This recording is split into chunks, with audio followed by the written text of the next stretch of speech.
Welcome, Info is an LG Velvet, and today I'll show you how to put the device into safe mode.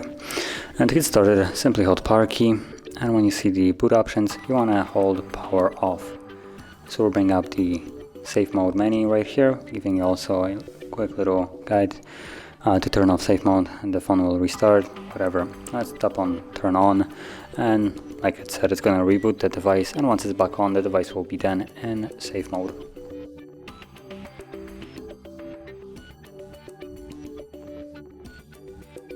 And as you can see now, the device is back on.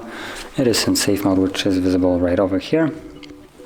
So that is how you put the device into safe mode. And once you want to leave this mode, simply hold the power key.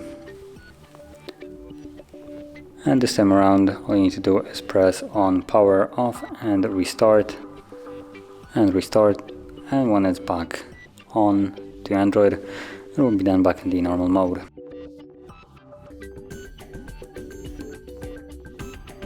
And as you can see now that it's back on, we're back in normal mode.